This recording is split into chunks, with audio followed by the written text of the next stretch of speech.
चलिए आज बात करते हैं एक ऐसे लफ्ज की जो सुनने में बहुत आम है लेकिन जिसका मतलब बहुत गहरा है। हम बात करेंगे सब्र की, एक ऐसी ताकत जो अक्सर खामोशी में ही नजर आती है। तो चलिए इस सफर की शुरुआत इसी एक लाइन से करते हैं। ये लाइन ही सब्र की पूरी कहानी कह देती है ना? मतलब ये सिर्फ इंतजार करना नहीं है, ये तो वो कला है जब अंदर सब कुछ टूट रहा हो पर बाहर एक सुकून की चादर ओढ़ी हो। तो सवाल उठता है कि ये सब्र है क्या चीज असल में? ये शब्द जितना छोटा है इसका एहसास उतना ही बड़ा है। ये असल में अपने अंदर के तूफान को संभालने का नाम है। और देखिए सबसे जरूरी बात क्या है, सब्र का ये मतलब बिल्कुल नहीं है कि कुछ महसूस ही ना करो या भावनाएं हैं ही नहीं। नहीं, इसका असली मतलब तो यह है कि दर्द हो रहा है, तकलीफ महसूस हो रही है, लेकिन उसके बावजूद खुद को बिखरने नहीं देना है। सोचिए, सीने में एक तूफान चल रहा है, आंखों में आंसू हैं, लेकिन फिर भी यह फैसला करना कि इस दर्द की आंच किसी और तक नहीं पहुंचने देंगे, यही तो है खुद पर काबू पाना। अब आते हैं एक बहुत बड़ी गलतफहमी पर।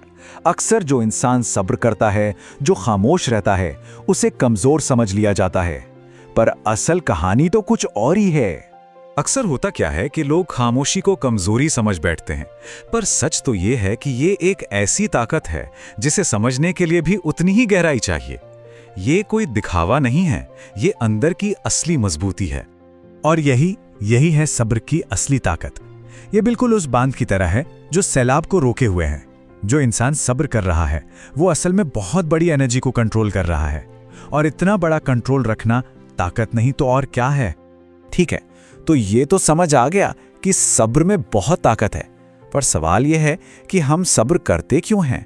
क्या दूसरों के लिए? नहीं, इसका सबसे बड़ा मकसद है खुद को बचाना। ये बात बहुत गहरी है। हम सब्र दूसरों के लिए नहीं करते, हम ये अपने लिए करते हैं। ये हमें उन फैसलों से बचाता है जो हम गुस्से में या जल्दबाजी में ले सकते हैं और बाद में पछताते हैं। जरा सोच कर देखिए, सब्र ना हो तो क्या होता है? सबसे पहले आता है गुस्सा। गुस्से में होते हैं गलत फैसले, और उन फैसलों से मिलता है जिंदगी भर का पछतावा।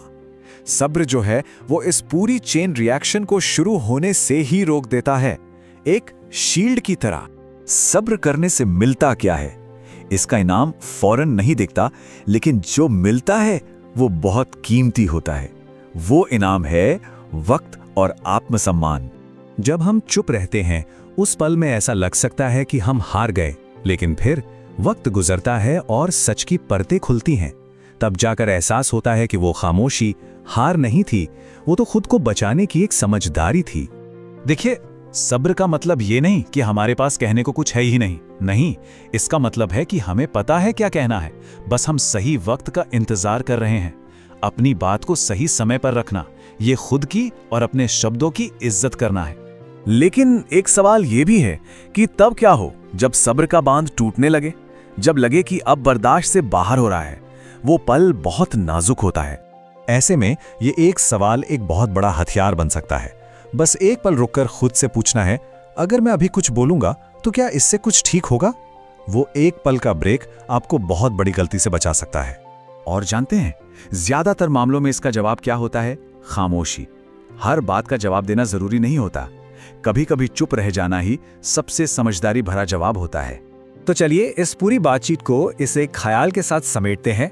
सब्र करना कोई आम बात नहीं है।